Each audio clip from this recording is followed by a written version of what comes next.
Buenos días, ¿cómo están? Espero que estén muy bien este jueves. Si bien recuerdo que me acabo de despertar, pues vamos a continuar con la historia, pues, de los pueblos árabes, de Islam. Así que venga, iniciemos. Si bien el legado de Mahoma era inmenso, este no había dejado tras de sí un mecanismo para nombrar a su sucesor. Y así, con la muerte de su profeta, la comunidad musulmana fue abocada al caos. Pocas personas habían previsto las consecuencias de su muerte. Todas las principales decisiones legales y religiosas habían sido tomadas únicamente por Mahoma, que había declarado ser el último mensajero de Dios. Y ahora que Mahoma había desaparecido, el Islam se había quedado sin timón. En el vacío que siguió, varios grupos rivales intentaron establecer su dominio. Los primeros conversos de la Meca formaron un partido, los nativos de Medina otro, e inmediatamente después de su muerte, los grupos se reunieron a fin de decidir la forma de escoger un sucesor del profeta. Al final, llegaron al compromiso de un candidato único, y así el buen amigo y suegro de Mahoma, Abu Bakr, fue nombrado nuevo líder político y religioso del Islam. Fue también el primer hombre que llevó el título califa o califa, sucesor de Mahoma. Y el primer cometido de Abu Bakr fue el de hacer volver a reír a varias tribus árabes que se disponían a seguir su propio camino. Estas tribus sostenían que ellos habían prometido lealtad a un líder y no a una ideología, y que una vez muerto el profeta ellos quedaban libres de toda obligación. Abu Bakr era consciente que tales deserciones en aquel momento crítico serían desastrosas para el futuro del Islam. El califa se apresuró a enfrentarse a las tribus, y ya tras un año de sangrienta y violenta guerra, consiguió restablecer el dominio musulmán en toda la península. Pero Abu Bakr sabía que el trabajo no se había terminado todavía. Para mantener la unidad de las tribus arabia y para seguir la tradición guerrera, empezó a movilizar un gran ejército musulmán. Y de entrada puso a la vista en el norte. Perdón, chicos.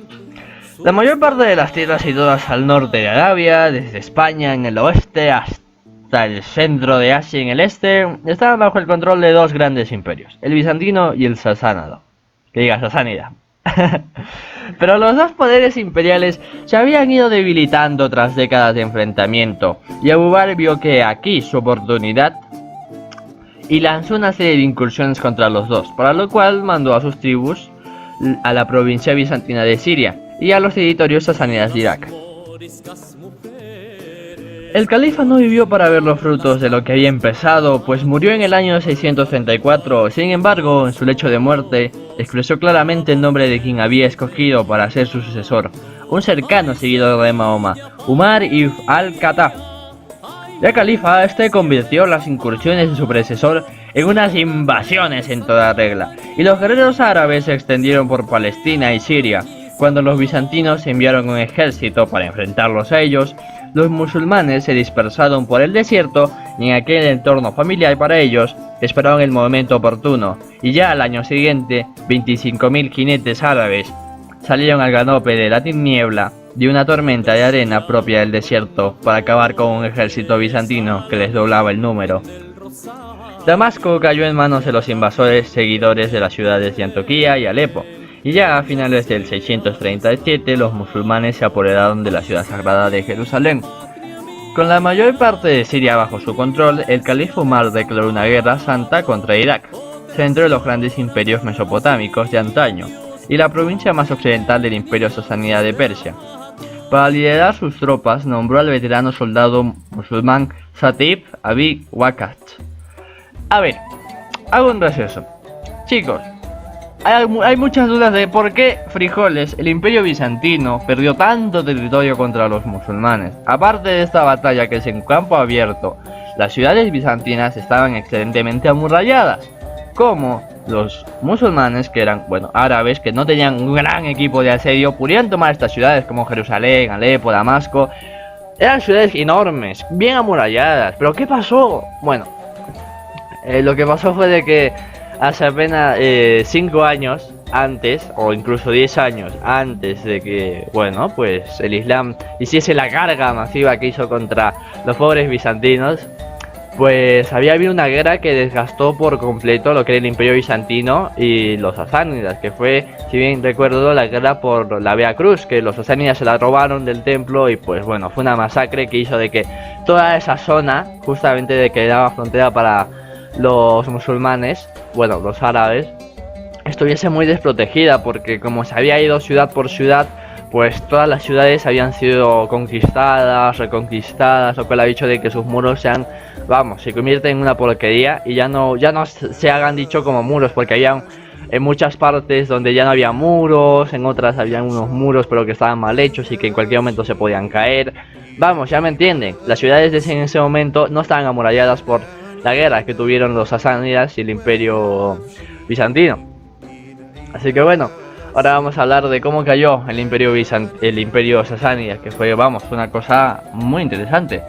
Pues Ibn Abi Waqas, que era el soldado veterano musulmán que había sido encargado, tenía 40 años. Y Saad contaba ya con un distinguido historial de un guerrero por la causa del Islam.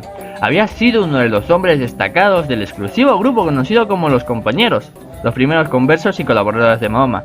Y el hombre, que siendo joven había derramado la primera sangre en defensa de la nueva fe, al golpear a un adversario de la Meca con la quijada de un camello, según se decía, también había disparado la primera flecha por el Islam, pues había participado en la batalla de Bark, y en todas las demás actividades militares de los inicios. Conforme a la tradición, este hombre bajo, rechoncho, de enorme cabeza y siempre desgreñado, era uno de los 10 a quienes el profeta había prometido que entraría en el paraíso. Y ahora el sucesor de este, el Califa Umar, lo había escogido para atacar Irak.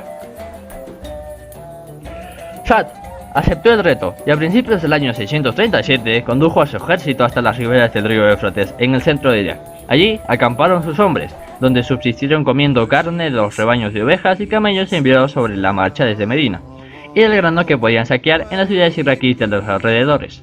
Mientras Saad envió una delegación a la corte sasánida, 20 guerreros cruzaron el Éufrates para dirigirse a Ctesifonte, la capital de Yazdgar, el rey sasánida de 21 años de edad.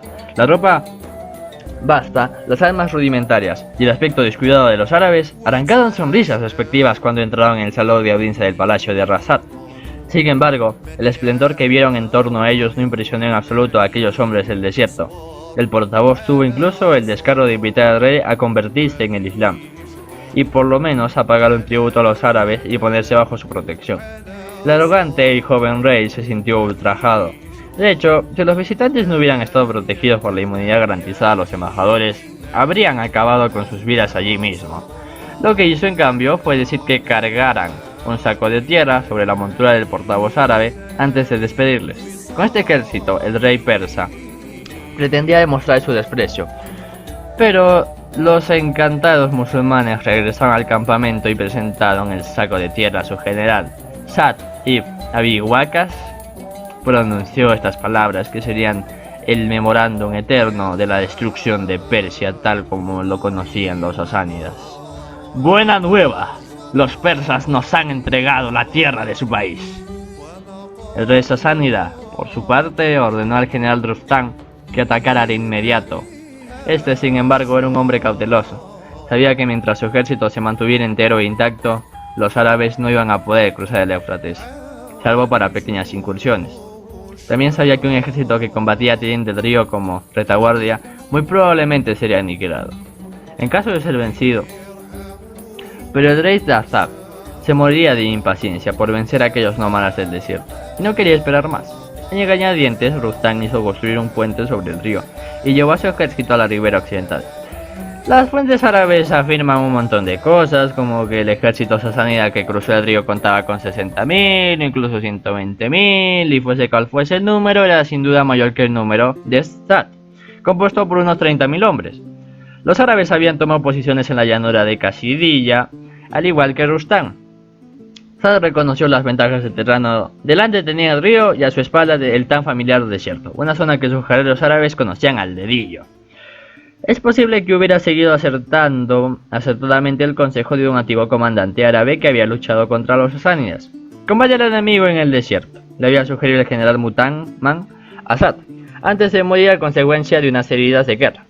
Los persas no te pondrán seguir, y desde esa posición puedes prepararte para atacar de nuevo.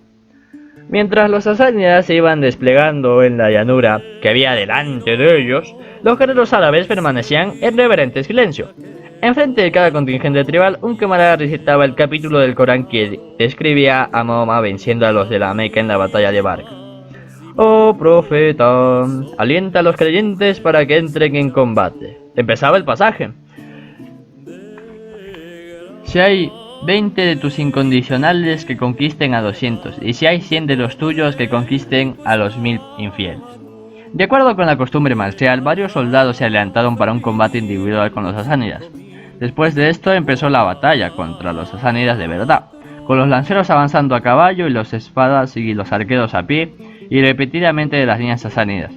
Surgió a paso majestuoso su armamento más formidable: 33 enormes elefantes asiáticos que portaban a su espalda unos asientos repletos de soldados. El despliegue de elefantes sumió a los árabes en confusión y a la desesperación más absoluta. ¡Dios, qué son esos animales!, dijeron los árabes.